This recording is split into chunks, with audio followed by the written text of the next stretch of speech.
lucky to have this amazing author who did his debut, his American TV debut was on C-SPAN, but he's taken a step up because now he's on Bourne TV, Channel 13. He's here to talk about his book, which is called Many Heads, Many Hands, and focuses on the development of the Constitution, and particularly James Madison's influence on the Constitution. But Mr. VanDuren has taken a slice of his narrative to really pick out a part that would be particularly interesting to us and to Tuxet. So thank you, Mal, for being here, and welcome. Thank you very much. Well, first of all, I'm Mal VanDuren. Thank you so much for being here. This is a lot of fun. I do a lot of these talks, sometimes for 3 people and sometimes for 60, but this is a perfect number, I think. So about 5 or 6 years ago, we were visiting here. We sort of discovered this place by accident because it's not very well advertised. We were looking at a map and it said there Tuxet, or at Tuxet Trading Post, and I thought, wow, that's interesting. What is that?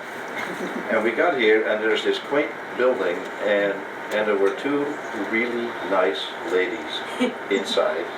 And one of them is Eleanor, and she's here, and I'm so tickled because she was so wonderful. We had a very lively discussion with so many questions. She explained it all so well, and she was really part of the inspiration to write this particular chapter in this book. This book is a collection of essays, you could say, that all are pulling together at some point, and you've noticed I put the name Madison in there somewhere, because what I'm trying to show is that all these different kind of subjects were studied by James Madison as he was looking for what he called a more perfect union. And so we'll get to that in a little bit. So let me get to the first slide here. We just as an introduction, let's look at what we consider to be American values. And if you disagree, maybe they're just Dutch values, but then you can tell me. The battle cry of the revolution goes into that white field there. Does anybody know what that is? Taxation without representation. There is actually such a thing in this country. There is taxation without representation in Congress. The citizens of the District of Columbia are not voting for the House nor the Senate. Now they're actually working on it, and they're trying to get something passed that may give them something. I think they're going for statehood. That will never happen, but maybe they get something. We have freedom of religion, which is really important because it avoids a lot of strife. And we keep the church and the state separate so that we don't have a lot of strife. Because after all, there are people who would like the church to have more influence on the state. But then the question becomes, which church? So better to have none and let everybody just do what they think is best. We have freedom of speech and freedom of the press. And finally, we have, do you recognize the lady? We have an independent judiciary. That is actually quite a wonderful thing. So politicians do not have a lot of influence, or should not have a lot of influence in the way that we administer law in this country. So these are some of the things that came into the Bill of Rights, also mostly written by James Madison. This is Montpelier, where James Madison actually was not born, but where he very quickly moved to. It was his parents' estate. Here you see him in his younger years in 1783. He was elected to the Continental Congress in 1780 and was rather quickly disappointed with the level of education and sophistication of his contemporaries there. And he thought that it would be very prudent to institute a Library of Congress, for which he drew up a list with the help of 2 other gentlemen, and of 300 books. And that actually did become eventually the Library of Congress with those 300 books. So you have to assume that he read those 300 books, and there were some really interesting ones there. English philosophers, Dutch philosophers, an encyclopedia from France, the biggest one, most sophisticated one in his day. Because he, after all, he could read French. He could also read English. He could not read Dutch, but Jefferson could, and Jefferson sent him a lot of this stuff from Europe when Jefferson was the ambassador to Paris. And if we look very carefully, we can see through the fog of time, there it comes, we can see just in the top corner there, we can see James Madison sitting in his library and studying all these documents back in 1786 to create this more perfect union. He spent about 3 or 4 months studying this, and he was so disappointed with the Continental Congress and its dysfunction that he was compelled to do something about it. Why was he so disappointed? Well, the United States at that time was a confederation, and a confederation is a bunch of loosely connected states. They had trade agreements, but they did not have a central government, so there was no executive that could rule on issues between the states. There was only the Continental Congress, but the Continental Congress was made up of representatives from those states. They don't get together and agree on anything. They still don't. That's the design of the system. Anyway, so to give you an example, back in, I believe in 1785, the state of Massachusetts was mad at the English on some trade issues and decided to shut down all its ports. Well, what do you think that Connecticut did? They opened up all their ports for British ships. This is a very useful arrangement when you're living in the same country together. All right. A lot of these concepts were born in Europe. And they weren't born in just any one place, but eventually they sort of coalesced into particularly the Netherlands. And the Netherlands in those days was not just what is now the Netherlands, it also included large portions of Belgium. And also some of the states in Germany had picked up some of these same concepts. So how did these things come to America? Well, they came with the colonists. The colonists didn't only bring their family livestock, seeds, tools, furniture, whatever, diseases, they brought that too, right? And what was inside their heads, religion, culture, all kinds of convictions, and knowledge with regard to governance. So how do you create a government? Is it democratic or not? Is it feudal? All these kind of things. Wherever they came from was very often what they later practiced. And they came to a number of places. This is an old map here from 1655, which was made by a Dutch fellow called Adrian VanDuren. He was a lawyer. I may tell you a little bit more about it later if we get to it. Like I said, the book is a number of essays, and they all handle different colonies, different situations, different points in time. This map was made in 1655. You can see New England there, Cape Cod. We are there. We are here. Sorry, there. Here's Rhode Island. This is Long Island here. We have New Amsterdam there, New York, and then down here we got pieces of Virginia. By the way, if you have any questions, please stop me and ask, okay? I was actually hoping you would. I got a question. I'll ask Yes. you. Back to the library. You said that they started with 300 books. Yes. Do they still have the same 300 there? Ooh. Well, I hope you got more than those. Well, I believe that the Library of Congress was burned down by the British in 1812. So, yes. But do we know what the list? Yes, we do know what the list is. The list still exists. Yes, and it was put together by 3 people, James Madison and 2 others. As a Dutch chauvinist, I will tell you that one of the other ones had studied medicine, was a doctor, had studied in Utrecht, the Netherlands. That's how you get the good ideas, right? All right. So one of those places that they went to was Plymouth Plantation. Well, you're all very familiar with that because it's just up the coast here. So if I'm saying things that you have heard many times before, then again, stick up your hand and say, all right, skip it already. Before they came here, they were refugees from England. We all know that. They escaped. It was a harrowing escape. Not everybody made it the first time around. The women and children were left behind at some point, and the men made it to the Netherlands, and then later on the women were allowed to go as well. So they were in Leiden, the Netherlands. Leiden was an interesting city. I don't know if you know anything about it, but Leiden was a cloth manufacturing city. And back in the 1570s, the population was decimated by a Spanish siege. And so about half the population died. So the city fathers were very keen on getting more people into the city. And so they tried to get all these refugees that came from all over Europe. There were Huguenots from France and what is now Belgium. There were Lutherans, there were you name it, the whole gambit. They all arrived in the Netherlands. Many settled in Amsterdam, many settled in Leiden.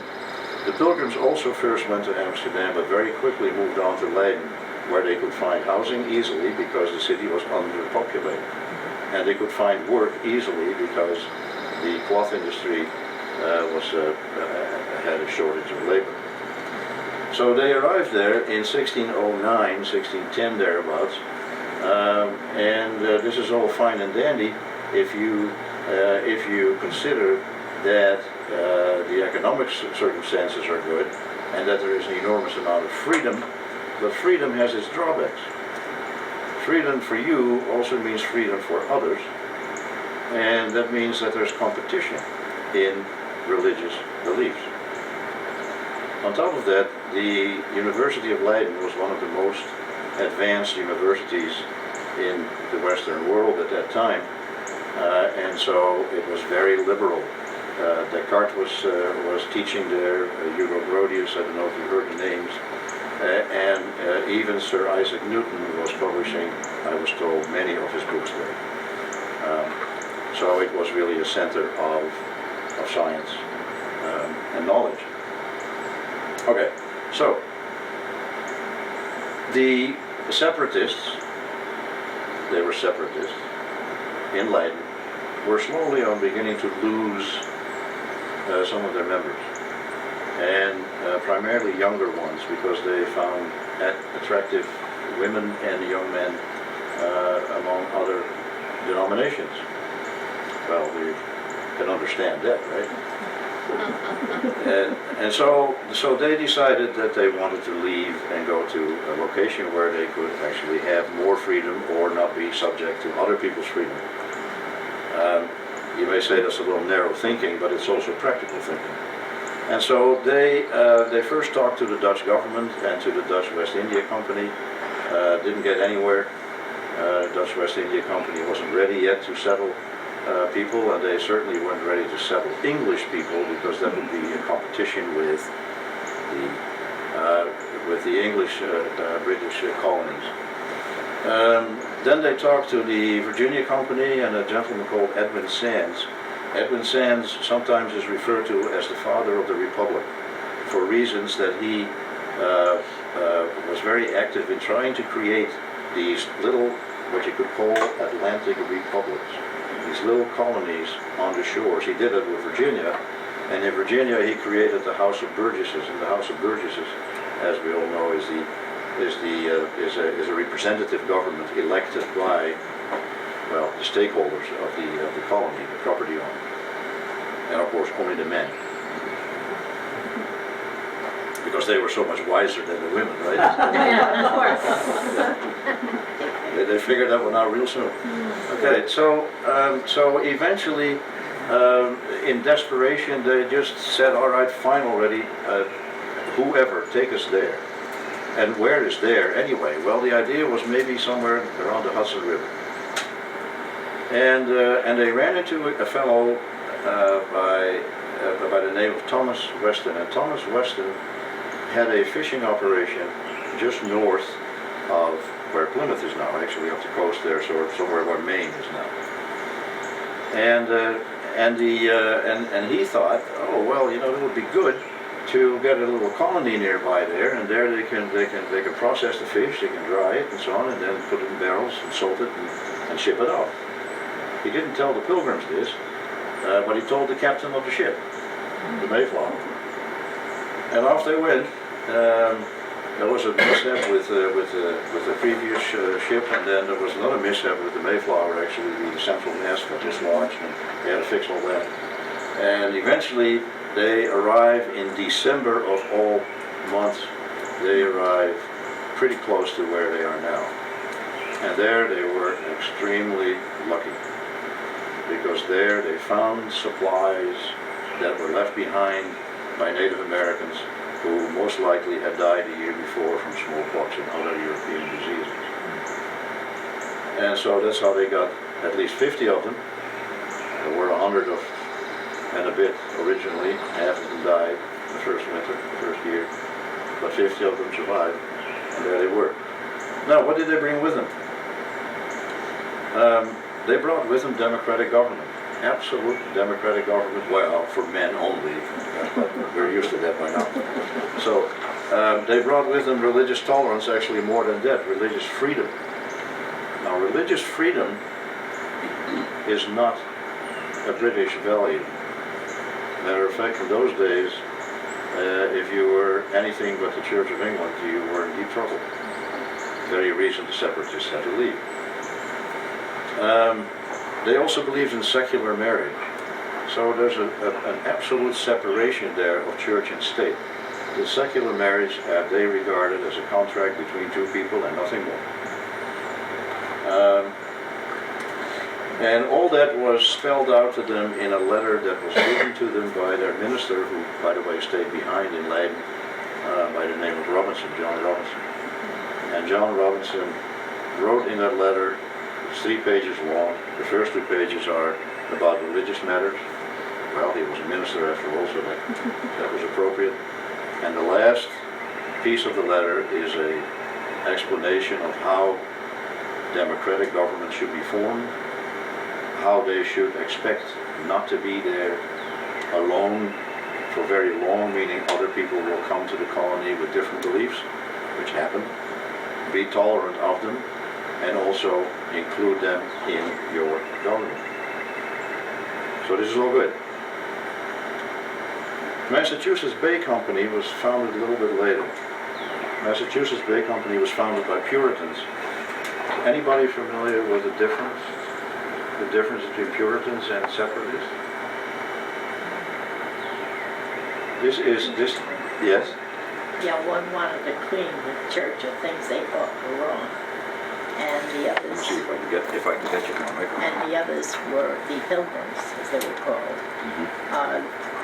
Didn't want anything to do with anybody in the Church of England, whereas the Puritans just wanted to change it.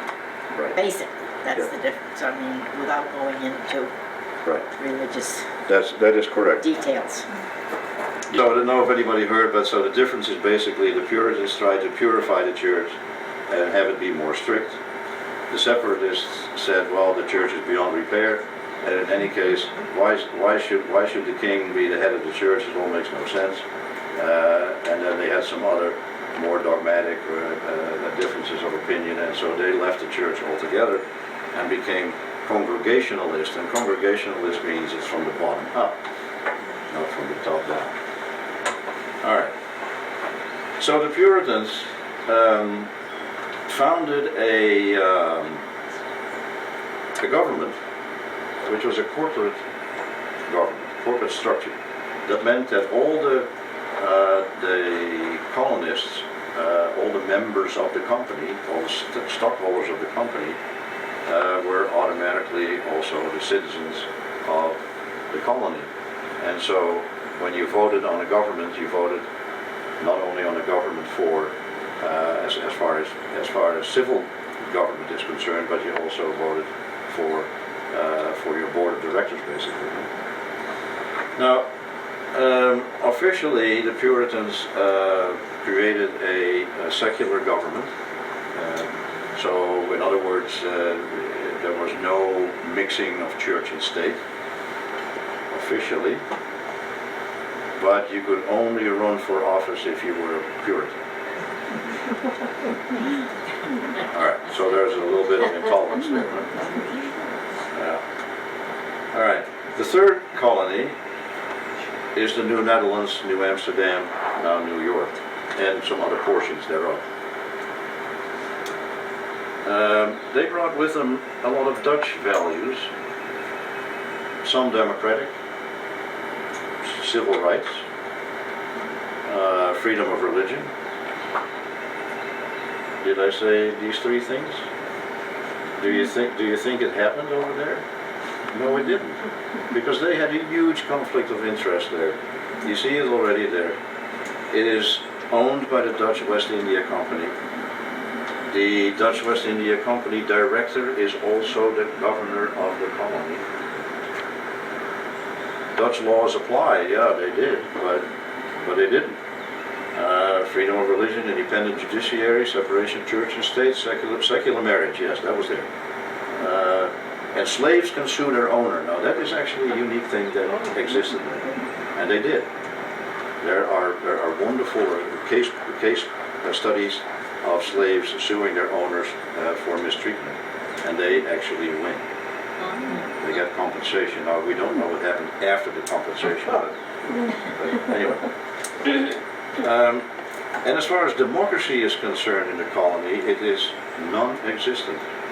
Now, the Dutch Republic had various forms of democracy. It all depended where you were. So, for instance, the city of Leiden that we were just talking about was primarily ruled by the upper classes, by the owners of the cloth industry, and by the merchants, and so on and so on. And so, only people that were part of that world could vote for their leaders in government. Another city, the city of Amsterdam, there you could actually buy your right to vote.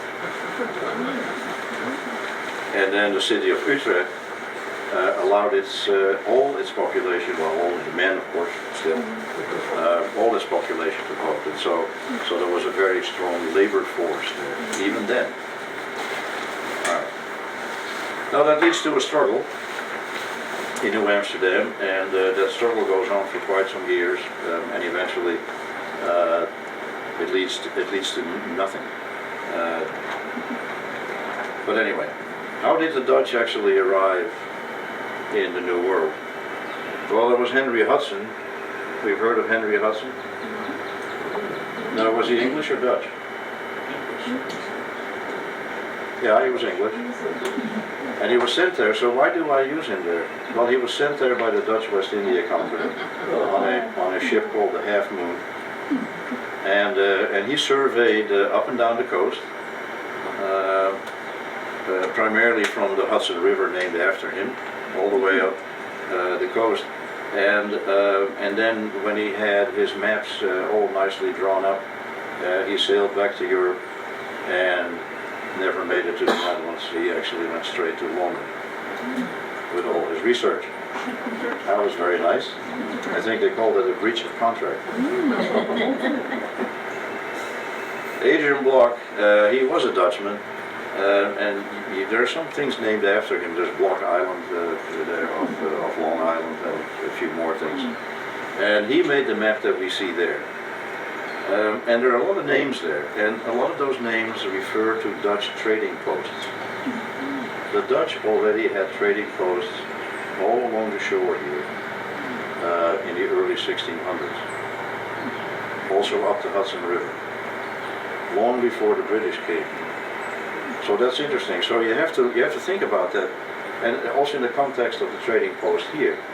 Was there possibly, it's a wonderful location, and oh, I have to show you that.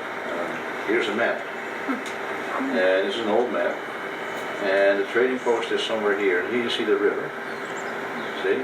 And it goes all the way up this way, and to that lake over there, and the canal actually pretty much follows this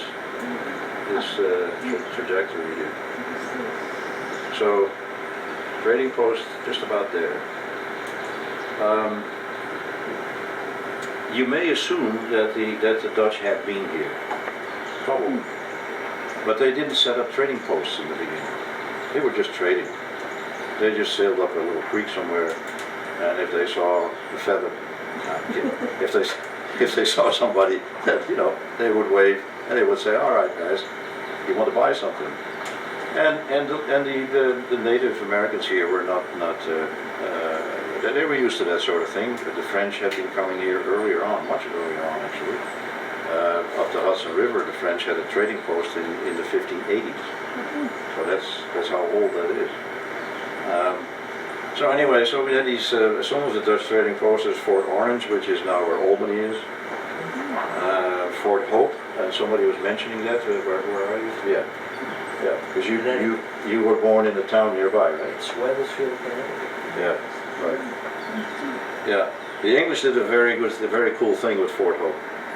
So the Dutch were there, right? Then the English put up a town right next to it. And then they expanded the town basically around it. And so after a while the Dutch gave up and left. There was Rodenburg, which is now New Haven. Rhode Island, and you have to, I don't know if you know the translation, but Rodenburg means red mountain or hill. Yeah, because in the Netherlands anything higher than this is a mountain. And then there's Rhode Island, which means Red Island. It's probably because they arrived there in the fall and everything was just in red leaves. Then there is Nut Island, which is Governor's Island in the Hudson area. Any questions? No? All right. And then a wonderful thing happens. Now this map, by the way, is an overlay with the old map that I just showed you and Google Earth map on top of it. And so you can see where the trading post is, and you can see where that river used to be, the creek. The canal goes pretty much through it, and then the canal veers off to the other side there. I call this is one of the chapters in the book, Embassy in the Wilderness. They call it an embassy. When somebody went to visit another country or something, that was an embassy. And the person that is traveling here is a guy by the name of Isaac de Razier, and he was a French Huguenot, although born in the Netherlands. His parents came over to the Netherlands in the 1580s, fleeing persecution in France. He is working for the Dutch West India Company. He probably still has a little bit of a French accent because he was raised by people that spoke French at home. But he is through and through Dutch because he grew up in the south of the Netherlands and then got a job in Amsterdam with the Dutch West India Company. He is visiting Plymouth Plantation because the Dutch are afraid that Plymouth Plantation is growing ever more powerful and is going to take over their very lucrative fur trade. And so they go there to see if they can't come to an arrangement to limit or to share the trade.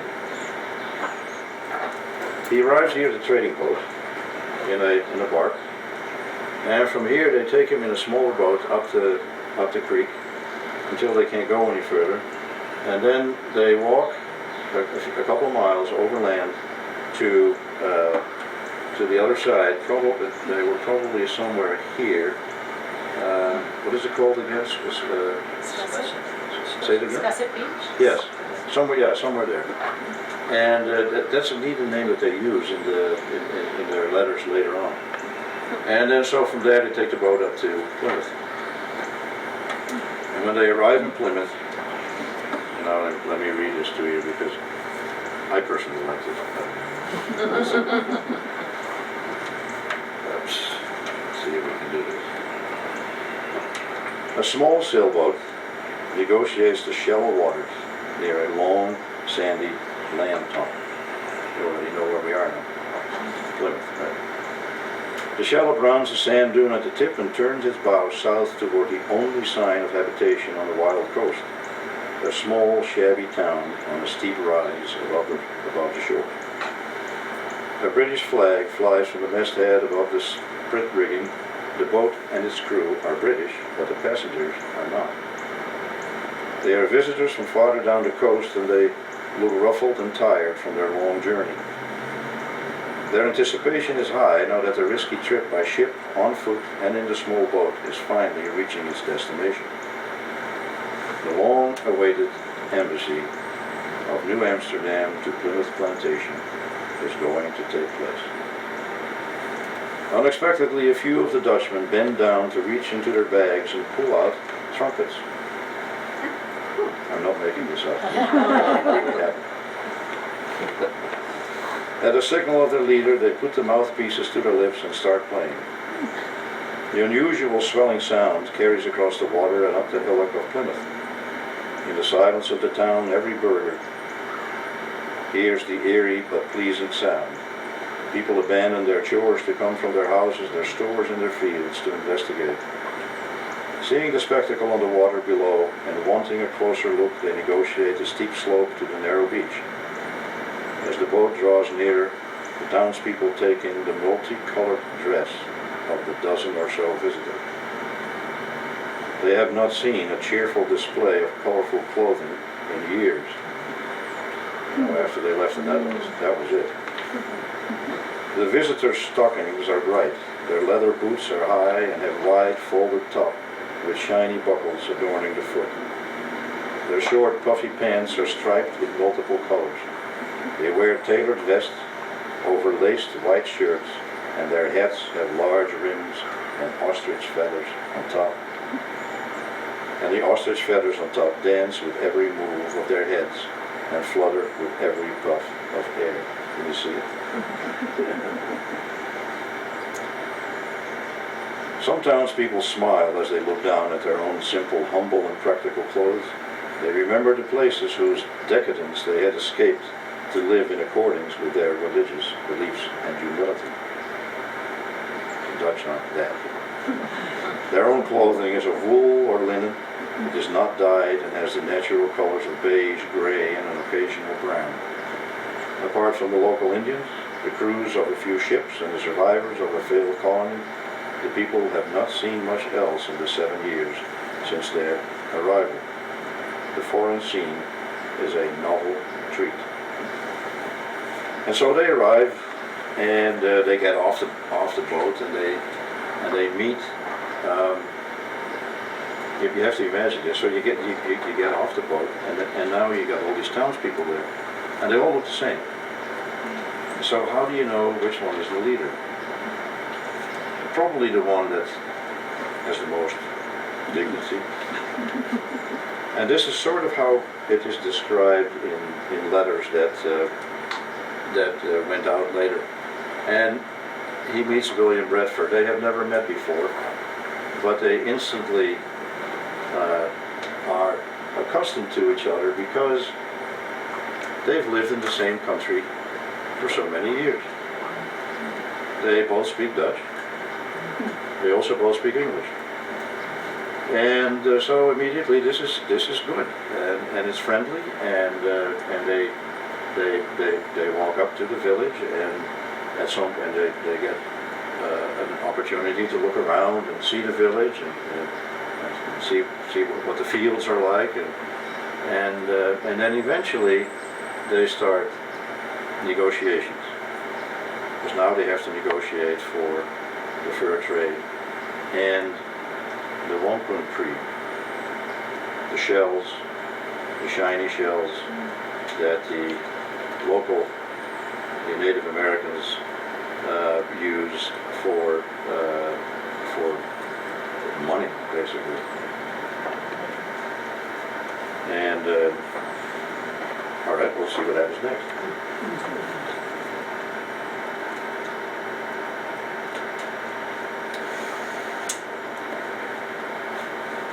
So what exactly took place at the negotiating table? What deals were made that neither wanted to write about? Because they didn't. It probably went like this, and I say probably because now I am making up some stuff, okay? But let's call it an educated guess. 2 sets of 3 men were seated on rough-hewn backless benches around an equally rough table. The location served as both a fort and a meeting house to meet the Plymouth Plantation. You've seen this square building at the first one that you encounter when you walk in. During religious services, the table was used for an altar. A south-facing window with hand-blown glass, I'm actually not sure if that was there or not, held a standing oil lamp at the opposite end of the table to illuminate the meeting place. The double doors at the north end of the space were closed and there were no other people inside. A large wooden bowl on the table offered apples, hard sausages, and hunks of bread. A water bucket made of staves and hoops stood next to it. A wooden ladle was added to fill the pewter mugs standing nearby. Bradford is very smart. He immediately starts to tell everybody that is present of their dour situation. Bradford told the settlers of the settlers' great debt to the investors and that the colony was in danger of insolvency. Pretty good opener, huh? I got nothing. But I won. He had decided that the Dutch had to throw King Charles a bone, King of England, and that the cold truth would be the best way to get it. Bradford demanded that the Dutch give up any trading with the natives near the Patuxet trading post that the men from Plymouth had built there in 1626. Is that right? 127, I don't know what they know exactly. Right. So good enough. He explained that the small concession would satisfy the crown and get King Charles off both their backs. Because you have to realize, King Charles wanted a number of things. First of all, he wanted this colony to do well. He wanted actually the colony to expand. This is before Massachusetts Bay Company was here, so this is the only thing that's there here in New England. He wanted the colony to expand, but if you don't have the resources and you don't have the people, then you can't do that. So Bradford wanted the colony to grow, but he couldn't do that on his own. He needed help from the Dutch.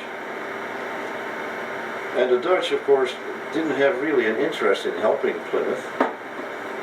They had a wonderful trade going on all by themselves over there, but they also realized that if they didn't help Plymouth a little bit, that the British eventually might want to send an armed flotilla over there and force the issue. So you see, it's interesting politics going on here. And Bradford was afraid that if he pushed too hard with the Dutch, and it would come to blows, that the British would send in the military, the flotilla, and take over the place. So they were very careful, both of them, to be as kind as possible to each other. They needed each other.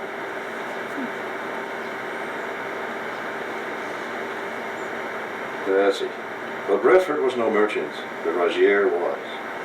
The letter knew that Bradford was under pressure to find more trade. The Pilgrims had recently discovered that a small, shiny shell called wampum was of value to the Native Americans. They had not yet discovered how sought after it really was, much less that the Dutch were using it to trade for furs. If the Plymouth traders would find out, the Dutch trade would suffer. The Rosier decided that buying the shell from the Indians would divert the native currency away from Plymouth, while they could use it to purchase more furs. So eventually what they decided to do, most likely, is an understanding that for about 2 years, the Dutch would continue to trade near Patuxet trading post. And after the 2 years, it would be renegotiated. What the Dutch expected was that by then, the Plymouth plantation folks would have discovered this whole fur trade thing anyway. So they weren't really giving anything away. So nobody gave anything away, really. It was mostly a status quo and a happy understanding. Now, after that, what happens here? This is really interesting. We get more colonies here. We get more English colonies here. There's New Haven at some point. There's Massachusetts Bay Company. There's some others. And in 1643, they form a confederation. the New England Confederation. You're familiar with that, right? Now imagine who wrote the Articles of Confederation. Anybody? Winslow. Winslow was Pilgrim. So this little tiny, insignificant little colony called Plymouth had a huge influence on the future of this country. The Articles of Confederation for New England were modeled almost verbatim on the Articles of Confederation of the Netherlands of 50 years earlier. No, wait, 60, 70 years earlier.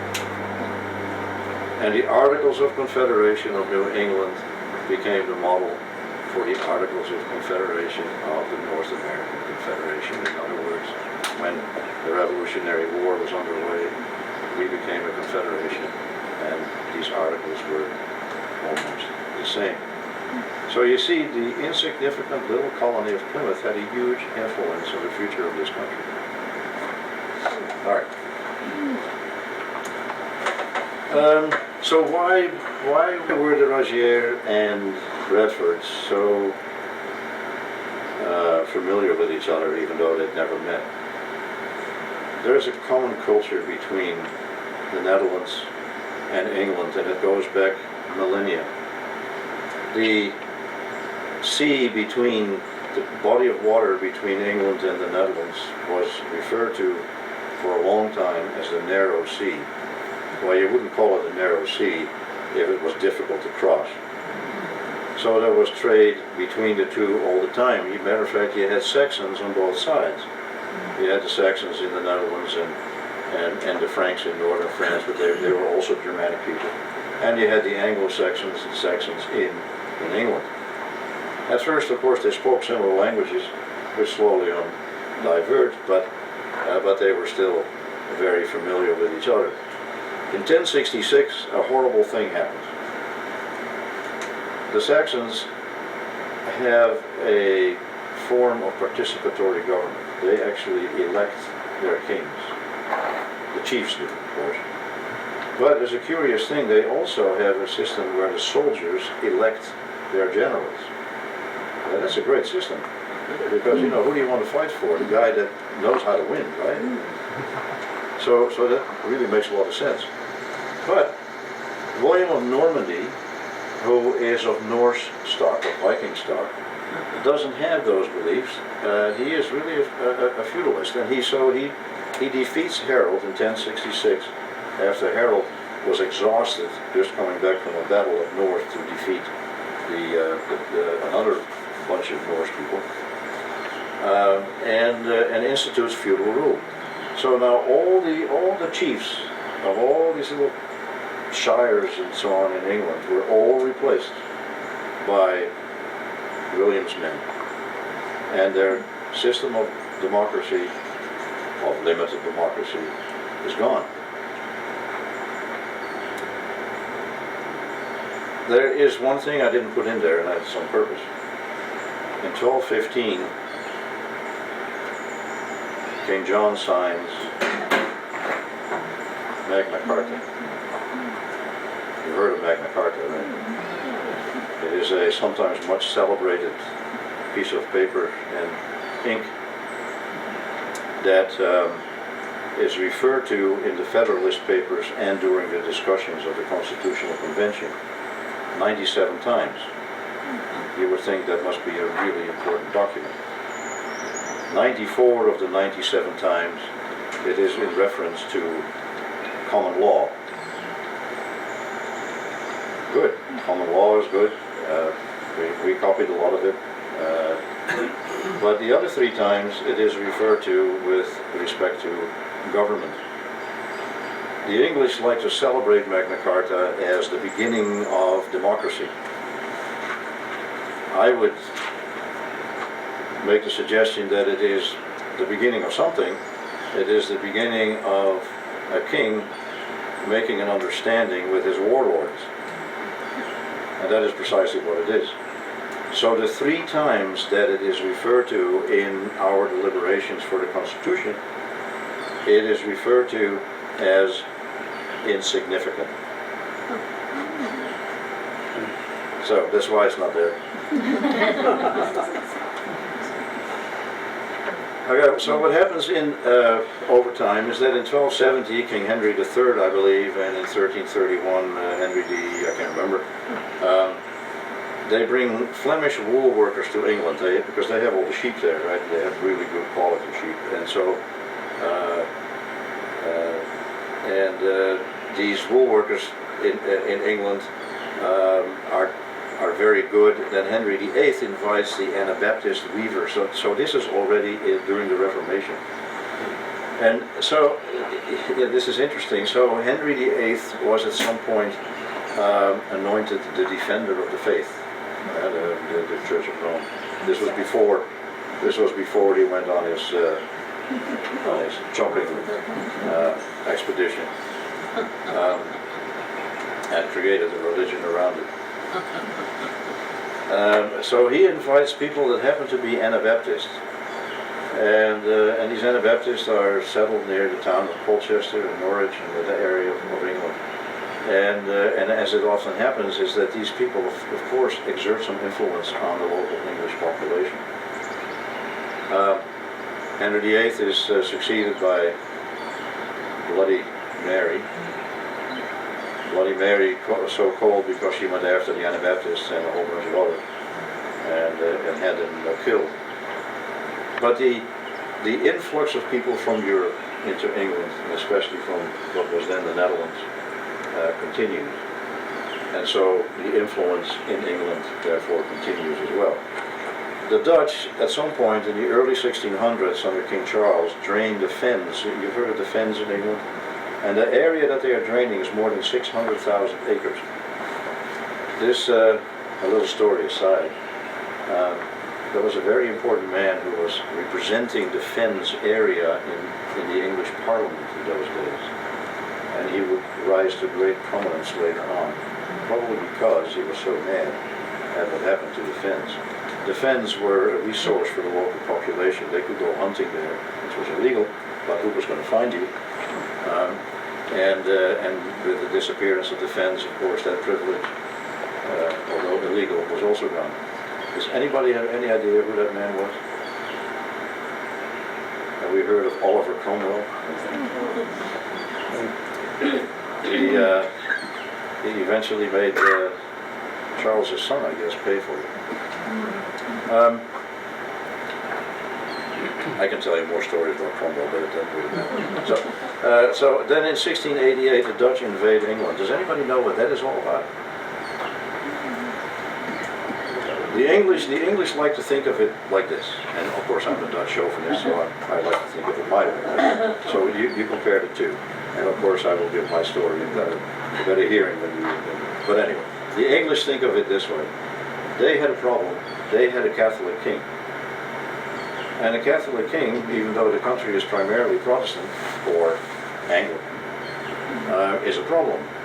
And they were afraid that this Catholic king would make a deal with Spain, which was Catholic, and that would then cause all the Protestants in Europe to suffer, including the Netherlands. So they invited William of Orange to come to the rescue. All right, that's their version. My version is like this. Everything I said before the invitation is true. So here are the Protestants. They are in dire straits because their cause in Europe may be lost. The Dutch decide that if they don't do something about this Catholic king, there's going to be a huge problem. So what can you do? Well, you gather 30,000 troops. 30,000 troops. You gather about 1,000 ships, mostly very small, but total of about 1,000. And you organize this fleet with the 30,000 troops to go to England, land, go to London, take the king, and then you're done. And then you can put somebody else on the throne. Now this is not so easy. 30,000 troops is a lot of people, especially for a tiny little country like the Netherlands. So it would leave the country defenseless. So what did they do? They go to Brandenburg in Germany, and they make a deal with Brandenburg, who's also a Protestant. And Brandenburg will come to will put his armed forces on the border of the Netherlands, so that they can't be invaded by the French. But the French, in the meantime, are also in the deal, also mostly Catholic. And this all just works out so beautifully. And the Dutch organize a whole spy system in England. I call that part of the book Smiley's People. Are you familiar with John le Carré? Yeah.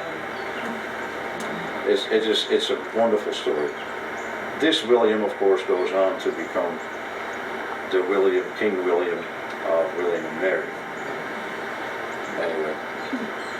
And then so they invade England in 88, and then in 89, I then say they call it the Glorious Revolution, and I would say this is the restoration of Saxon rule in England. Because what happens? There's a Bill of Rights that gets passed. There is an Act of Tolerance that is passed with regard to religion. It's not as free as it could be, but it's getting there. And maybe most important of all, William institutes the permanent Parliament in England. So the king cannot send Parliament home anymore and rule on his own. That's a huge difference. So now it has become a constitutional monarchy, basically. Well, and then you put all these things together, and all these influences that all arrived here on the shores of this country, and that were all put together by the people there in the Constitutional Convention, and that eventually led to our Constitution, we the people. And led to our Constitution. Let me read you one more. Okay, so this is, the book stops at the beginning of the convention. So much is written about that. I don't have anything to add to that. That would be useless. And you would just be buying more paper, you know. Makes no sense. Everyone understood that the document was a compromise. This is the Constitution. The expectation that the convention would provide a more perfect union than under the current Articles of Confederation proved a powerful argument during the convention. Madison's argument was that don't let the perfect become the enemy of the good, and that sold pretty well. Madison repeated the argument in Federalist 38, writing, "It is not necessary that the former should be perfect. It is sufficient that the latter is more imperfect," meaning what we had is more imperfect. They understood that the perfect often was the enemy of the good. Many also understood that the document was of a temporary nature, that future generations would mold it to their needs. Some understood that whatever its provisions, there would be groups and individuals who would find ways to recruit the Constitution's provisions to advance their own narrow interests. Well, we see it all the time. I mean, we like to interpret every article in the Constitution into our direction. You know, and so no matter what your opinion is of some of these articles in the Constitution, and I do have that, you have to look at it. You know, how should I say that? The Constitution was written 200 and some years ago. The language was different then. The words were different then, with different meanings. The culture was slightly different. It's very hard to really pinpoint with great accuracy what the meaning was. Plus, add to that the fact that they tried to be a little ambiguous here and there so that they could actually agree on it.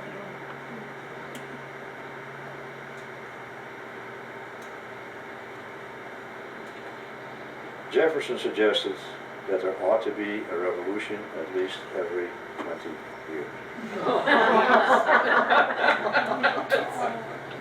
Madison said it a little nicer. He said, look, every generation is responsible for its own laws, and every generation should really look at this and create their own. That's where we're at. Any questions? Yes. What did the Dutch bring to trade at Aptuxet, and how long did that last? What did the Dutch trade at Aptuxet and how long did that last? Did they stay here? You know, I'm not even quite sure. I do know what they were trading. They were trading furs. But they were doing it very underhandedly so that the Aptuxet people wouldn't notice. But eventually that must have been found out. The Dutch were in retreat, certainly in the 1630s. You were telling me 1632 Fort Hope disappeared because the village was built around it, which is very nice. And so they were retreating more and more. And then actually in the end, and I don't know if I mentioned this, but because there was such a lack of democracy in New Amsterdam, in New Netherlands, in spite of all the struggles, when the British fleet showed up finally in 1665 or so, Stuyvesant, who was then the governor, called up the people, called them to arms. You got to fight, you got to help. And they said, what for? It can't get any worse. And so it was the end of the Dutch colony. But honestly, I don't know exactly when they left here.